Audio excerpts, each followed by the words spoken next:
unfrack yourself. Get out of your head and into your life by Gary John Bishop. How to beat your biggest obstacle, yourself.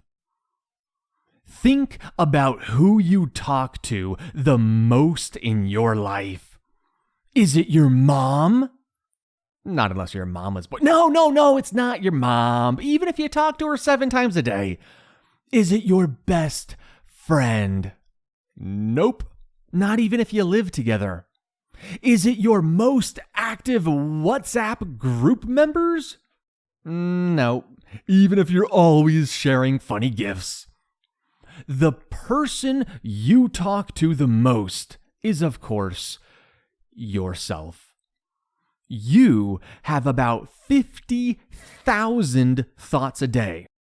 Now, if you are texting someone more than 50,000 times a day, we have a problem. But for almost everybody, 50,000 thoughts a day is definitely going to win. And many of these 50,000 thoughts involve self-talk. That's right. You are always talking to yourself like a crazy person. I'm not crazy. No, I'm not crazy. Whether you're looking in the mirror, gathering courage to approach that attractive person on the other side of the room, or doubting the content you should write in an important work email. Now, it is possible that your self-talk is always positive, supportive, and reasonable. But let's be honest, assuming you're like most people, other than myself, but like everybody else, sometimes, or even often, the voices in your head, the one that keeps telling you to do that thing, the voices in your head are negative, discouraging, and stress-causing. These voices, stop talking. These voices might be stopping you from living the life you truly desire. Changing how you talk to yourself can make a world of difference. Just ask my friend over here. I mean, you can see him, right? You create the life you live. Let us be honest, there are aspects of your life that you are not particularly happy with, or at least, let's use positive language, it could be a little better. You face big challenges, like a dead-end job, and small annoyances, like how your partner won't help out with the chores. Not like I've ever done that. You did not choose to be in a dull job or fall for someone who does all the dishes while I do none of. I mean, fall for someone who avoids doing the dishes. Or did you choose that? If you tolerate unsatisfactory situations, then you are effectively choosing to live with them. So ask yourself, are you ready to change what is holding you back? You might say, well, of course, I want to quit my unfulfilling job, but, the job market's tough right now. Gotta pay the bills. Hold on. You are not genuinely willing to change yet then. The moment you say, but you just start justifying your choice not to improve your life. True willingness is hard to achieve. It is often easier to accept life's negatives than to put in the work to change them. But once you find it, willingness is a powerful force. As political strategist Nicola Machiavelli said, where the willingness is great, the difficulties cannot be great. It's a great quote from Machiavelli. Start being honest. What is the one thing you want to change but haven't? Why have you not taken action? Maybe you're a little too busy. a little too tired. You're just not ready yet. The excuses are endless. But there is only one reason why you have not made the change. You. You have not been willing to work for a better life. But do not be upset. It is freeing to realize that if you created a life you don't want, you are the one who creates the life you do want.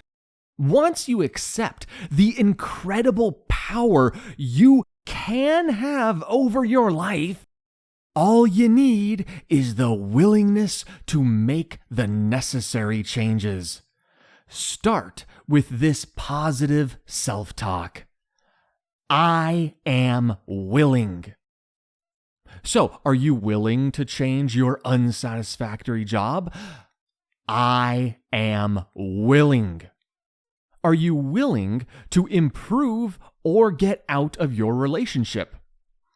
I am willing. Are you willing to exercise or move to a different city where there's more opportunity?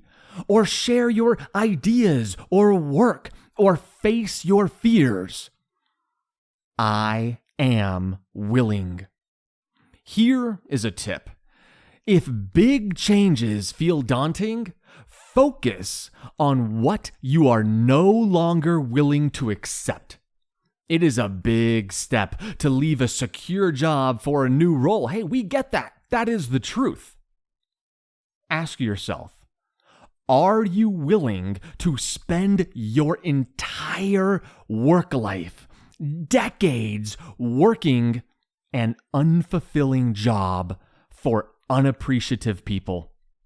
You know the answer. I am unwilling. Willingness is not a magic solution. Change comes through work, persistence, and sacrifice. But first, before all that, we have to be willing. Willing is what sets the stage for everything else to happen. To succeed, change the rules. Believe it or not, you are a winner. Or at least that's what my mom tells me. But I believe it. You may not always feel like one. You might wish you had a little more money. Or maybe, you weren't so lonely and single. Or maybe you're wishing you were single. But you are a winner. Take Jack, for example. He wants to find lasting love. After a few failed relationships and harsh breakups, Jack wonders if he is meant to be forever single. He recalls past loves and painful memories, remembering times he felt unlovable. Then he meets someone amazing. Jack and Jill. No, she wasn't really named Jill. Soon, Jack and his partner, not named Jill, say those 3 words. More bacon, please? No, I love you. But things go downhill, as they always do in Jack's relationships. Small annoyances become big fights for seemingly no reason. The romance fades as he now leaves yet another relationship. Jack does not feel like a winner. But in a way, he has won by proving his belief. He is unlovable. See, he was right. This whole time, he was unlovable. Do you see the pattern? We all have limiting beliefs. I'm unlovable. I'm not that smart.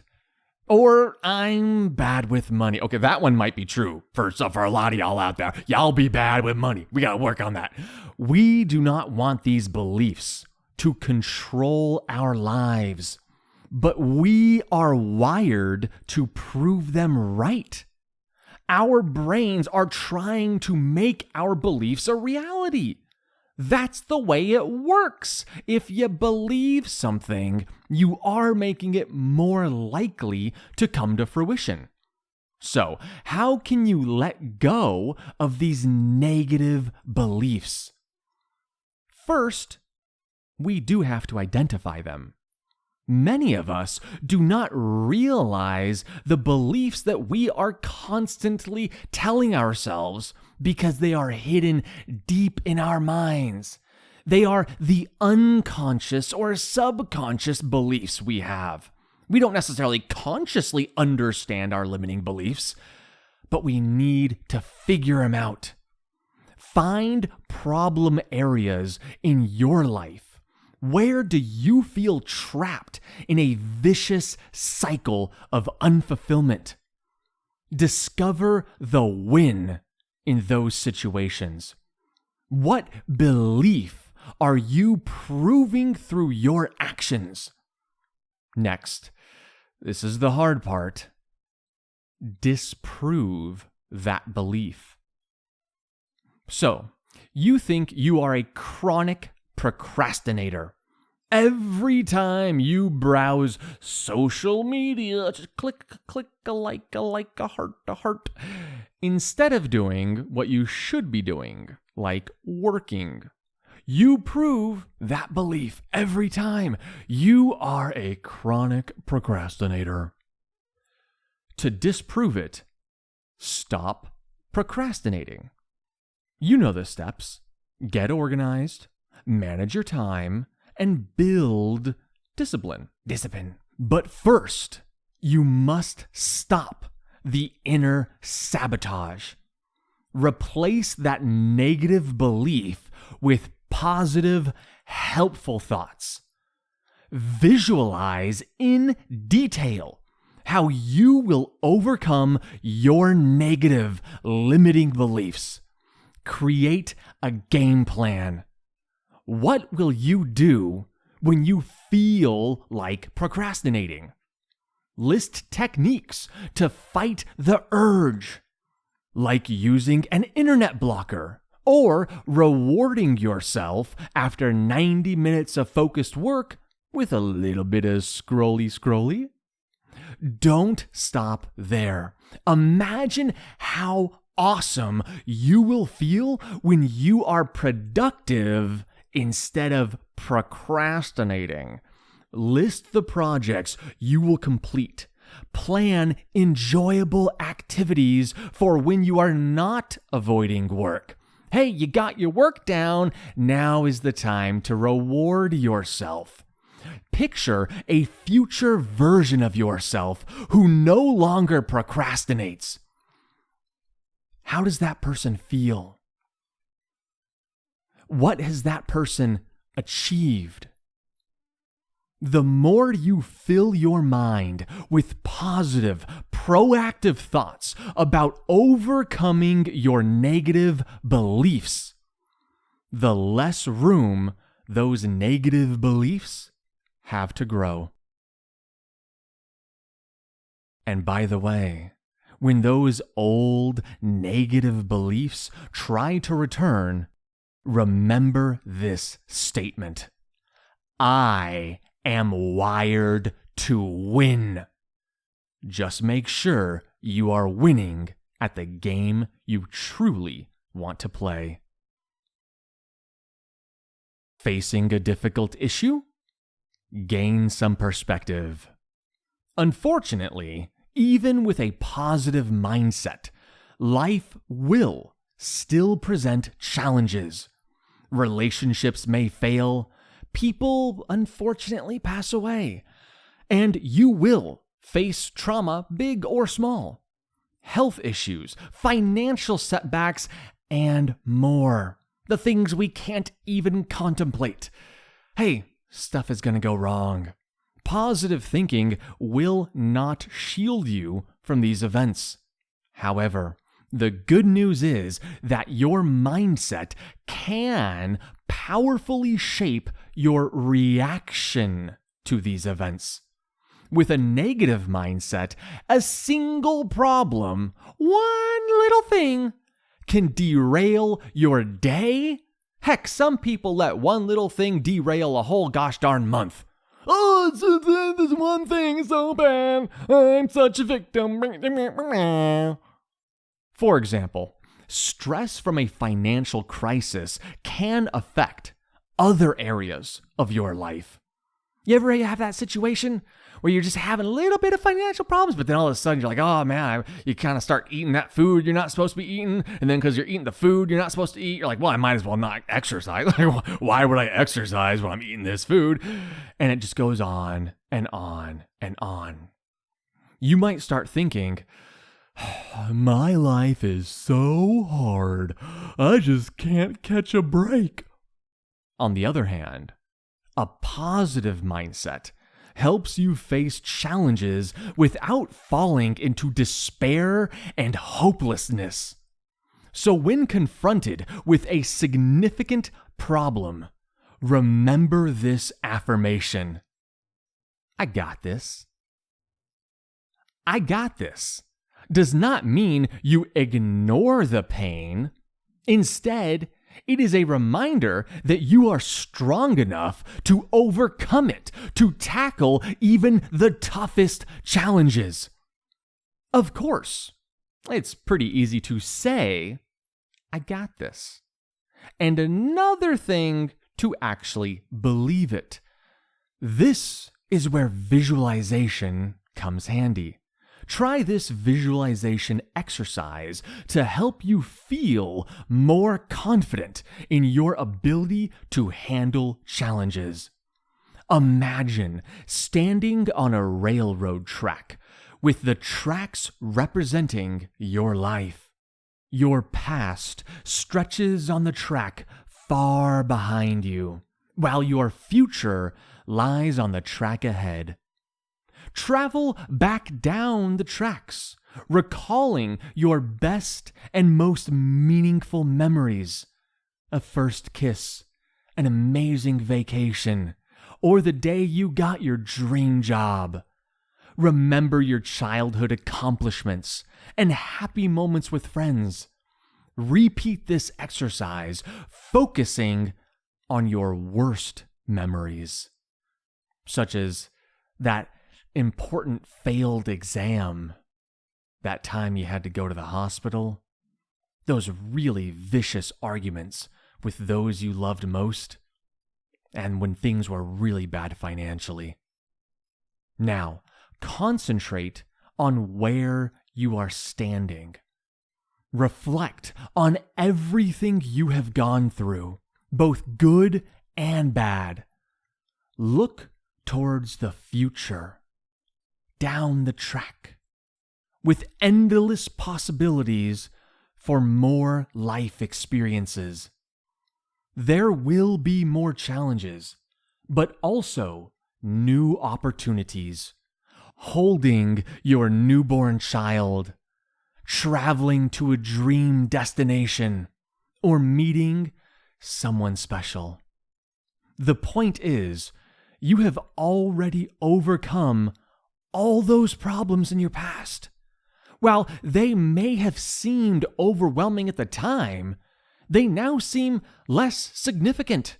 Behind you, you will overcome this problem and future problems as well. You are always going down the track, moving forward. Soon, any problem will be a distant point on the tracks of your life, far, far away.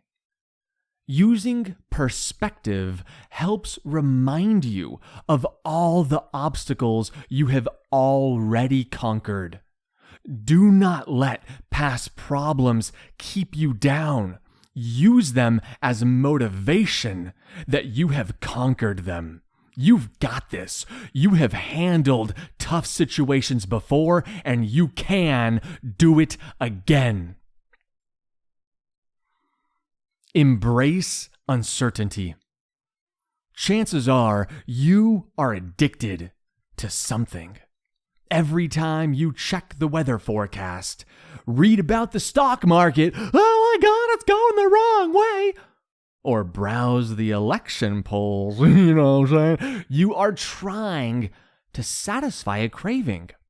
But what is your addiction? Why are you looking at these things?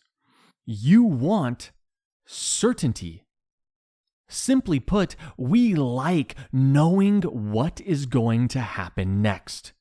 But here's why you should take a break from certainty. It is the enemy of innovation.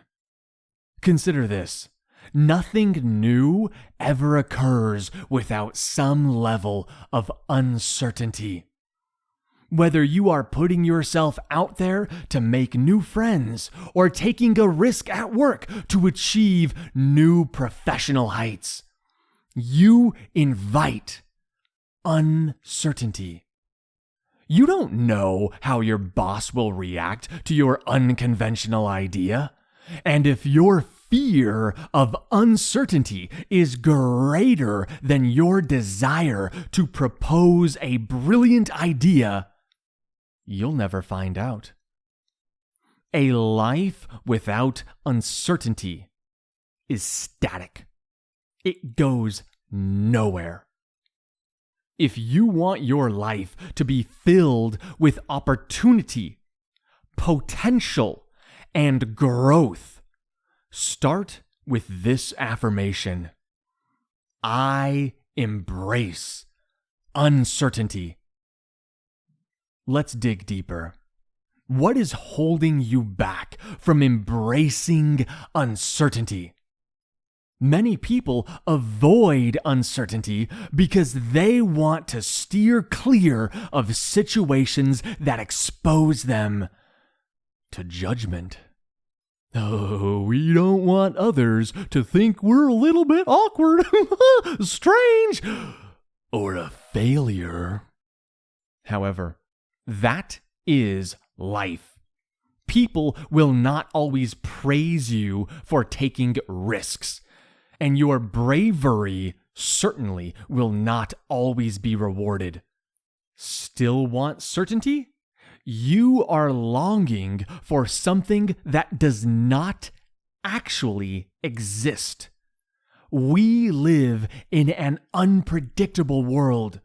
You can do everything possible to evade uncertainty, only to walk outside one day and get hit by a falling piano. Well, I can just stay in my apartment and never leave it. Okay, an asteroid comes and hits your apartment. What then? Uncertainty, not certainty, is inevitable, so you might as well get comfortable with it. And honestly, why wouldn't you want to become familiar with uncertainty?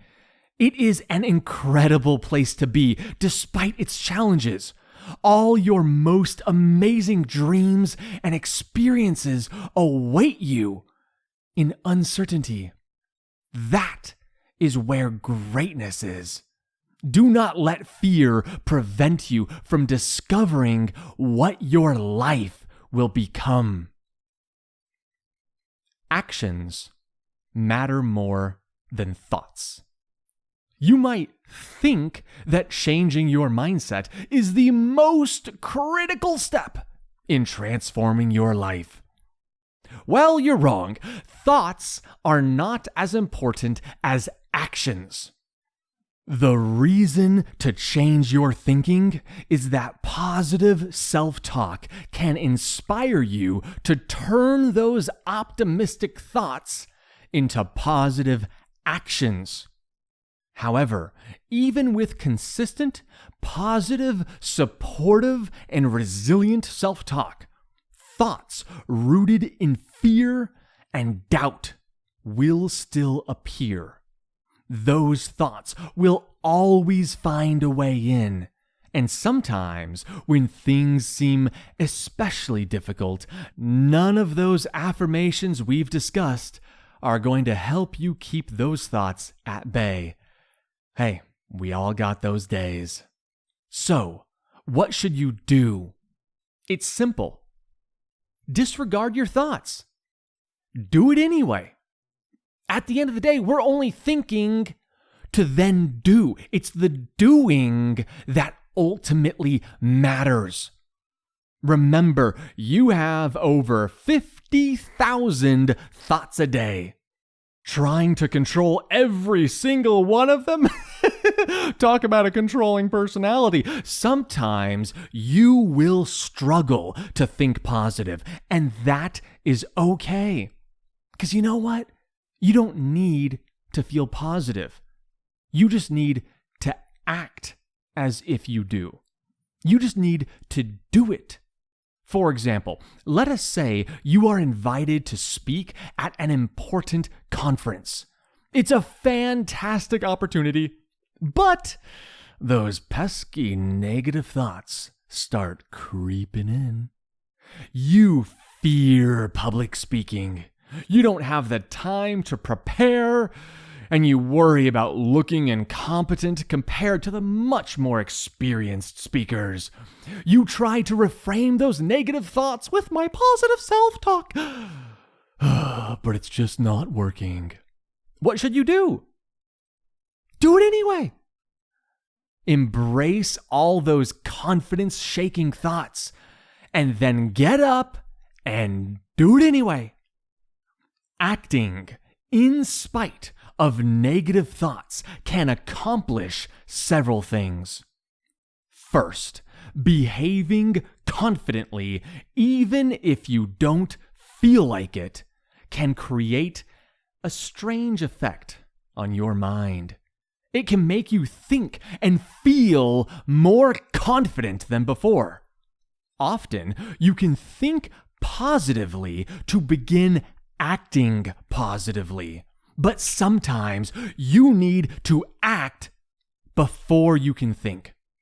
Second, once you are focused on performing a task, you have less mental capacity to dwell on negative thoughts. Simply doing the thing you don't want to do can literally distract you from the thought that you don't want to do it. Third, it is highly likely that once you start doing what you were avoiding, it won't be nearly as terrible as you feared. This sends a positive feedback loop in your brain. If you give a conference presentation and nothing goes wrong, that's not just a victory for the day, that's a victory for your life. That's a victory for the future. Because the next time you are asked to speak publicly, your brain will remember the last time, like, yeah, I smashed that presentation. Heck yes, I do it again. Let's go, son. So here's your final affirmation. I am not my thoughts. I am what I do. Repeat as needed, then go out and start doing. This concludes Unfrack Yourself.